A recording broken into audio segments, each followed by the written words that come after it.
الحمد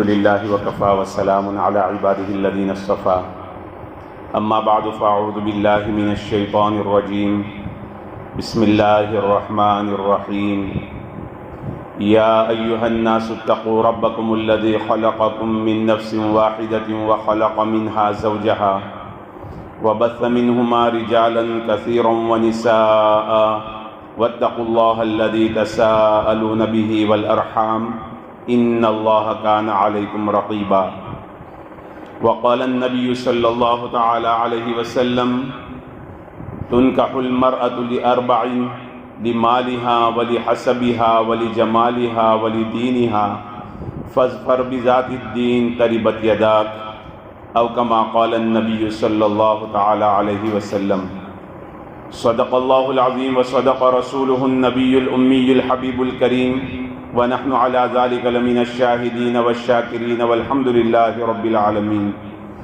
اللهم صل على محمد وعلى آل محمد كما صليت على إبراهيم وعلى آل إبراهيم وبارك على محمد وعلى آل محمد كما باركت على إبراهيم وعلى آل إبراهيم في العالمين إنك حميد مجيد۔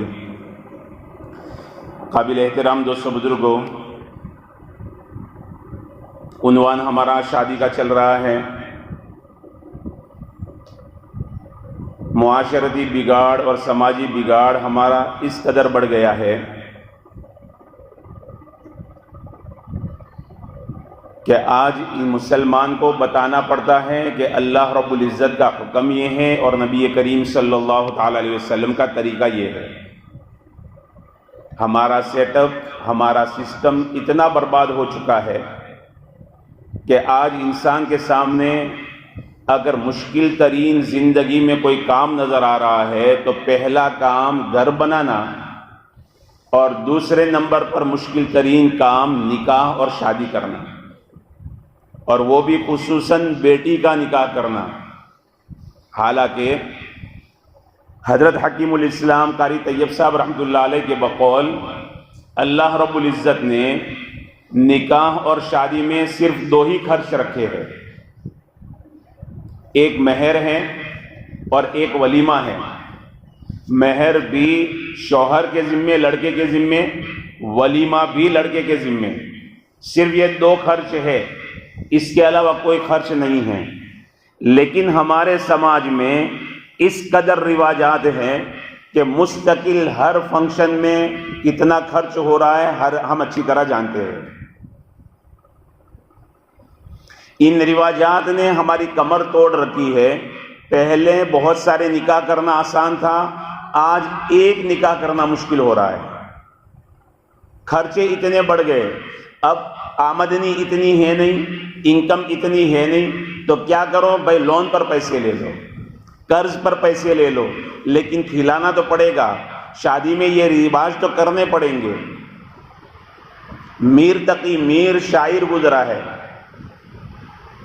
غریب بندہ تھا،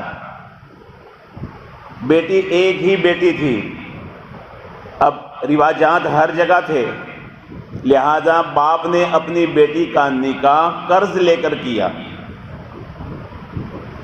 شادی ہو گئی، بیٹی رخصت ہو گئی، چند دنوں کے بعد جن کے پاس سے قرض لیا تھا مطالبہ بڑھ گیا۔ اب وہ سر پر کھڑے ہیں، بار بار تقاضا کر رہے ہیں۔ یہ بات کسی طرح بیٹی تک پہنچ گئی کہ میرے ابا نے میری شادی میں جو قرض لے کر خرچ کیا تھا، اب مانگنے والے اس طرح سے تنگ کر رہے ہیں۔ بیٹی بڑی حساس ہوتی ہے، بیٹیوں کے دل میں ابا کی بہت زیادہ محبت ہوتی ہے۔ پاکستان کا واقعہ ہے، قاری عبدالحنان صدیقی دامت برکاتہم نے بیان کیا۔ ایک باپ کا انتقال ہو گیا، بڑا رئیس، بڑا جاگیردار تھا، باپ کا انتقال ہو گیا، 4 بیٹے 1 بیٹی، چاروں بیٹوں نے جائیداد تقسیم کر لی اور بیٹی کو کچھ نہ دیا۔ کہا یہ جائیداد ہماری ہے، ہمارا حق ہے، تمہاری شادی پر ابا نے خرچ کر دیا تھا، ہو گیا۔ حالانکہ یہ شرعی طریقہ نہیں ہے، شادی میں خرچ کرنا الگ ہے، اور مرنے کے بعد جو مال بچتا ہے جس کو وراثت کا اور میراث کا مال کہتے ہیں وہ مسئلہ الگ ہے۔ بیٹی دیندار تھی، خاموشی کے ساتھ اپنے گھر چلی گئی، جنازہ روانہ ہوا گھر سے، ابھی قبرستان پہنچا تھا کہ ایک بندہ آگے آ کر کھڑا ہو گیا کہ جنازہ پڑھنے نہیں دوں گا جب تک میرا قرض ادا نہ کیا جائے، اس مرنے والے پر میرا قرض ہے۔ پوچھا گیا کتنا قرض ہے؟ جتنی جائیداد بیٹوں نے لی تھی نا اتنا قرض تھا۔ ایک بیٹا بھی آگے نہیں بڑھا، چاروں وہاں صف میں کھڑے ہیں، لیکن ایک بیٹے نے بھی آ کر یہ نہیں کہا کہ اللہ کے واسطے میرے ابا کی نماز جنازہ ہو جانے دو، ان کی تدفین ہو جانے دو، قرض میں ادا کروں گا۔ ایک بیٹا بھی آگے نہیں بڑھا۔ یہاں شور ہو گیا کہ جنازہ رک گیا ہے، یہ بات بیٹی تک پہنچی۔ بیٹی نقاب کے اندر برقعے کے اندر آئی ہیں اور وہاں جنازے کے پاس آ کر کہتی ہیں کون ہے قرض خواہ جو میرے ابا کے پاس قرض مانگتا ہے؟ وہ بندہ آگے بڑھا، میں ہوں۔ کہا اچھا لو یہ میرے گھر کی چابیاں ہیں، 60 لاکھ کا بنگلہ ہے، یہ چابیاں لو، کم پڑے تو میرے پاس سے لے لینا، لیکن اللہ کے واسطے میرے باپ کے جنازے کو نہ روکو۔ بیٹیاں حساس ہوتی ہے، ان کے دل جلدی دکھ جایا کرتے ہیں۔ تو میر تقی میر کی بیٹی کو پتا چلا میرے ابا نے میری شادی میں جو خرچ کیا تھا، قرض دار آ کر پریشان کر رہے ہیں، اب کیا کرے؟ یہ کرنا ہے کہ ادا تو کر نہیں سکتی، دل کے اندر چوٹ لگی، ہائے میرے ابا نے اتنا خرچ کیا ہے، اتنا قرضہ لیا، کیسے ادا کریں گے؟ اب دل کمزور ہوا، جسم کمزور ہوا، بیمار پڑ گئی، چند دنوں میں اس کی موت ہو گئی۔ بیٹی مر گئی، غسل دیا گیا، کفن پہنایا گیا، کفن پہنا کر بیٹی کا جنازہ اور بیٹی کی میت باپ کے دروازے پر پہنچائی گئی۔ جب میر تقی میر اپنے گھر سے باہر نکلے، ان کو پتا چلا میری بیٹی کا جنازہ آیا ہے۔ جب باہر نکلے، بیٹی کا جنازہ کفن میں لپٹا ہوا دیکھا تو کہنے لگے کہ بیٹی آج اس حالت میں مجھے یاد آیا کہ شادی میں میں نے تجھے سب کچھ دیا تھا، کفن دینا بھول گیا تھا۔ عام طور پر آدمی شادی کے اندر موت کو بھول جاتا ہے، اگر موت یاد رہے، اور موت کا کوئی بھروسہ نہیں، موت کب آ جائے کوئی بھروسہ نہیں۔ بچہ دنیا میں آیا نہیں، اس سے پہلے موت آ جاتی ہے۔ بچہ دنیا میں آیا ہے، ابھی چند سانسیں لی ہے کہ موت آ گئی۔ بچپنے میں مرتے لوگوں کو دیکھا ہے، جوانی میں مرتے دیکھا ہے۔ بندہ گھر سے باہر سفر پر گیا ہے، یہ کہہ کر گیا ہے میں تھوڑی دیر میں لوٹ آؤں گا، لیکن وہ ہمیشہ کے لیے لوٹ کر نہیں آیا۔ موت کا کوئی بھروسہ نہیں۔ ناگپور کے اندر مومن پورہ علاقہ ہے، وہاں نکاح ہو رہا ہے، قاضی نے کھڑے ہو کر خطبہ نکاح پڑھا، بیٹھ کر دلہے کو قبول کروا رہا تھا۔ ابھی دلہے کو قبول کروا رہا تھا کہ دلہے کا انتقال ہو گیا۔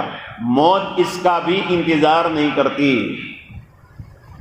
موت کو بھولنے کی وجہ سے یہ ساری خرافات ہماری زندگی میں ہیں۔ یہ سارا بگاڑ جو ہے نا وہ موت کو بھولنے کی وجہ سے ہے۔ بہرحال میرے محترم دوستو بزرگوں، ہمارا نظام اتنا بگڑ چکا ہے کہ ہمارا ہر کام سنت و شریعت کے خلاف ہے، اور اوپر سے ظلم یہ ہے کہ ہمیں یہ معلوم تک نہیں ہے کہ اس میں شریعت کا قانون کیا ہے، شریعت کا طریقہ کیا ہے۔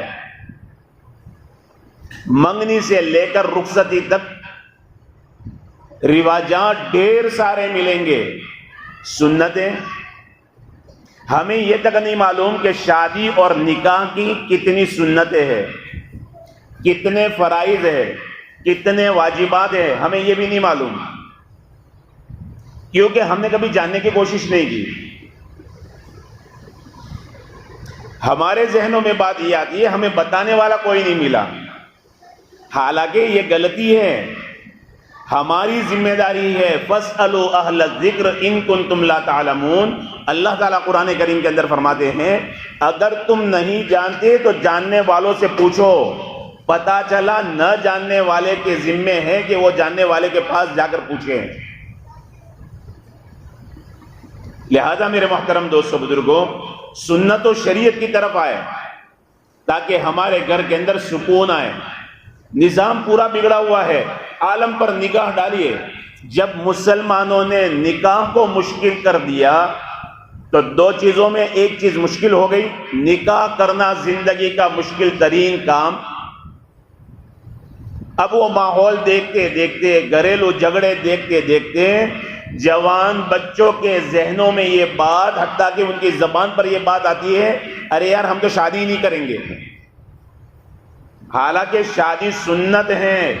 خطبہ نکاح میں جو حدیث پڑھی جاتی ہے النکاح من سنتی، اس کے بعد ایک اور حدیث پڑھی جاتی ہے فَمَن رَغِبَ عَن سُنَّتِي فَلَيْسَ مِنِّي، جو میری سنت سے اعراض کرے وہ مجھ میں سے نہیں ہے، یعنی نبی کا امت ہی نہیں ہے۔ لیکن گھر کا ماحول دیکھ کر، خرچوں کو دیکھ کر اور گھر کی روزانہ کی تکرار دیکھ کر آدمی بیزار ہو جاتا ہے کہ اس کا نام اگر شادی ہے تو شادی نہ کرنے میں بھلائی ہے۔ اور یہ ساری بنیاد وہاں آ کر کھڑی ہو جاتی ہے کہ ہم نے شریعت کا دامن چھوڑ دیا ہے، اللہ کے احکامات پر ہماری زندگی نہیں ہے، نبی کریم صلی اللہ علیہ وسلم کے طریقوں پر ہماری زندگی نہیں ہے۔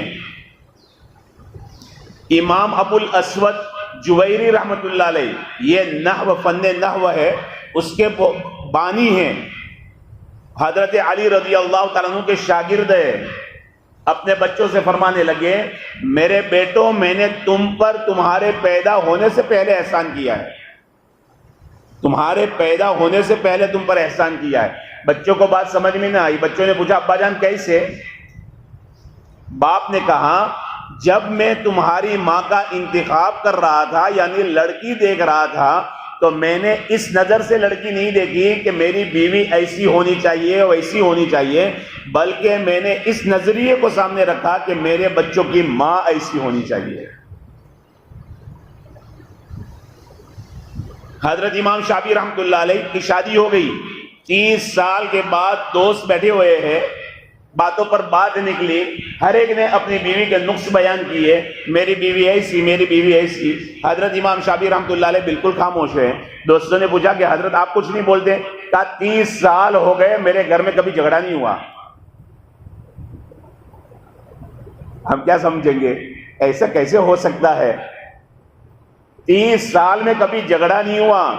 وہ کوئی اور مخلوق نہیں تھی، وہ بھی انسان تھے، وہ بھی ہمارے ہی سماج میں رہنے والے تھے۔ دوستوں نے پوچھا حضرت یہ کیسے؟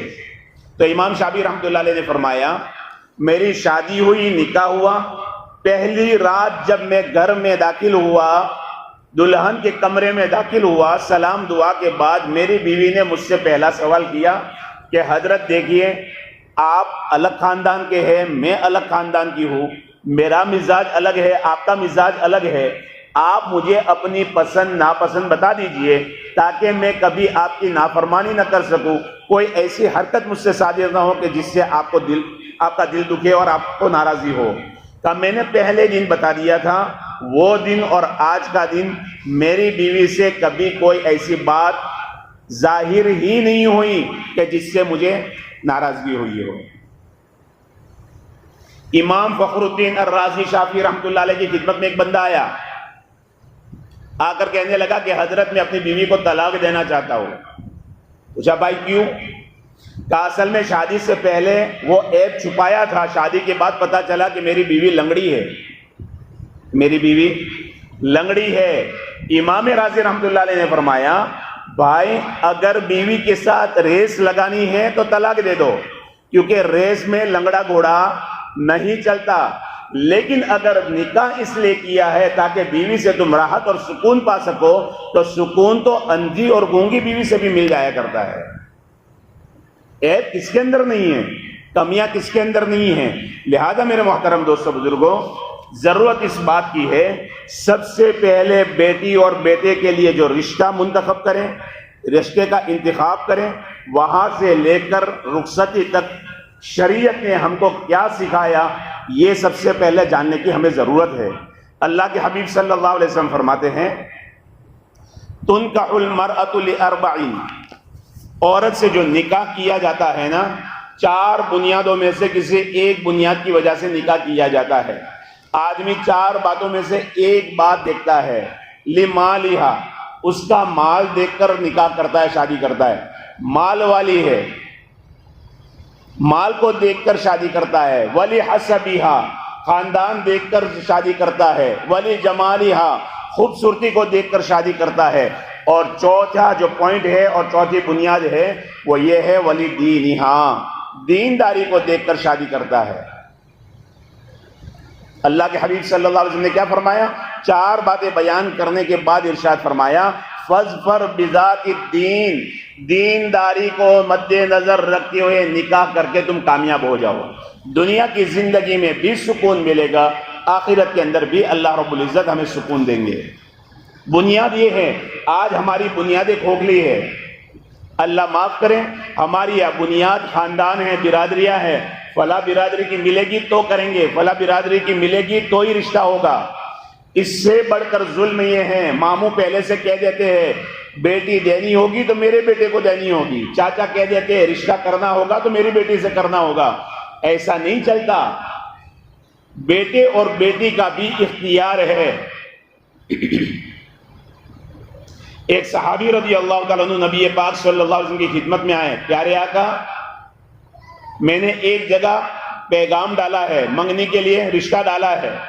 آقا صلی اللہ علیہ وسلم نے فرمایا حل نظر تک، کیا تو نے ایک نظر دیکھ لیا ہے؟ انہوں نے انکار کیا، نہیں دیکھا۔ آقا صلی اللہ علیہ وسلم نے فرمایا دیکھ لو، اس لیے کہ یہ دیکھنا آپس میں محبت کو بڑھاوا دیتا ہے۔ زندگی ان کو گزارنی ہے۔ شادی سے پہلے انتخاب میں بھی ہماری یہ غلطی، شادی کے بعد عمومی طور پر غلطی کہ ماں کی ایک سوچ ہوتی ہے، باپ کی ایک سوچ ہوتی ہے، ایک ہی دسترخوان پر سب بیٹھنے چاہیے، ایک ہی گھر میں رہنے چاہیے، ایک گھر ایک دسترخوان ایک برتن کی سوچ نکال دیجئے، جہاں رہے خوش رہے، یہ سوچ پیدا کیجیے۔ جب یہ سوچ ہوتی ہے نا ایک ہی دسترخوان پر، میں اپنے بیٹے کو الگ نہیں دوں گی، جدا نہیں دوں گی، اس کو الگ جانے نہیں دوں گی، وہاں پر پھر گھروں کے اندر انتشار پیدا ہو جاتا ہے۔ الگ رہے، جدا رہے، خوش رہے، یہ دیکھنا ہوتا ہے۔ اینٹ سے اینٹ، پتھر سے پتھر جڑ کر مکان تو بن جاتا ہے، لیکن مکان کی آبادی نہیں بنتی۔ گھر ویران رہتے ہیں جب تک دل نہیں جڑتے۔ دل جڑے ہوئے ہوں تو جھوپڑے میں بھی سکون ہے، اور اگر دل ٹوٹے ہوئے ہوں تو بڑے بڑے محلوں میں کے اندر بھی آگ لگی پڑی ہے۔ آپ اخبار اٹھا کر دیکھیں، سینکڑوں واقعات آپ کو کروڑ پتی کے ملیں گے کہ بیوی کا انداز پورا الگ ہے، شوہر کا انداز پورا الگ ہے، بیوی اپنے فرینڈوں کے ساتھ زندگی گزار رہی ہے، اور یہ سب چل رہا ہے۔ اگر مال بنیاد ہوتا سکون پانے کے لیے، اچھے اور عالیشان مکان سے سکون ملتا تو ان کو سکون مل جاتا۔ بڑے بڑے ایکٹر خودکشی کر رہے، کیوں کر رہے؟ کیا مال کی کمی ہے؟ ان کے پاس حسن کی کمی ہے؟ سوچنے کا مقام ہے۔ لہذا سنت و شریعت کی طرف لوٹ کر آ جائے۔ اللہ کے حبیب صلی اللہ علیہ وسلم نے خود 11 نکاح فرما کر دکھایا کہ دیکھو نکاح اس طرح سے ہوتا ہے۔ صحابہ کرام کے بھی نکاح ہوئے، اللہ کے حبیب نے اپنی 4 بیٹیوں کا نکاح کیا۔ تو انتخاب بنیادی چیز ہے۔ اپنے بیٹے کے لیے کون سی لڑکی پسند کرے، اپنی بیٹی کے لیے کون سا لڑکا، شریعت نے اس کے اصول بتائے کہ کن چیزوں کو مد نظر رکھتے ہوئے کرنا ہے۔ پہلے یہ ہوتا تھا، پہلے ماں باپ تحقیق کرتے تھے ان کے خاندان کے اندر کیسا چلا، اچھا اس بچے کی یا اس بچے کی ماں کیسی تھی، وہ اپنے سسرال میں کیسے رہی، اس کی نانی کیسے رہی، یہ دیکھا جاتا تھا۔ اب یہ ساری چیزیں چھوٹ گئی۔ جب وہ چیزیں مد نظر رکھی جاتی تھی تو گھروں کے اندر محبتیں الفتیں ہوتی تھی۔ اب یہ چیزیں چھوڑ دی گئی تو گھروں کے اندر تکرار آ گئی۔ ساس بہو کے درمیان تو بہت پہلے کی کارگزاری تھی اور کہانیاں تھی، اب تو میاں بیوی کے درمیان نہیں بنتی۔ ہم نے معیار بدل دیا، معیار بدل جانے کی وجہ سے ہمارا سکون غارت ہو گیا۔ پہلے جب فورین کے اندر بندہ جاتا تھا. اچھا اب ہمارے سماج کے اندر ایک اور کمی آ گئی ہے. وہ کمی یہ آ گئی ہے کہ ماں باپ اس وقت تک بیٹے کی شادی نہیں کرتے یا بیٹی کا رشتہ قبول نہیں کرتے جب تک وہ بندہ فورین نہ جائے. گلف میں گیا ہے, اب جیسا بھی یہ دے دو. یہ معیار مال کے اعتبار سے ہم نے بنایا, یہ بھی غلط ہے. سکون مال میں نہیں رکھا, سکون اللہ نے دینداری میں رکھا ہے. اللہ تعالی ہمیں سنت و شریعت کے اوپر عمل کرنے کی توفیق عطا فرمائے. وآخر دعوانا الحمدللہ.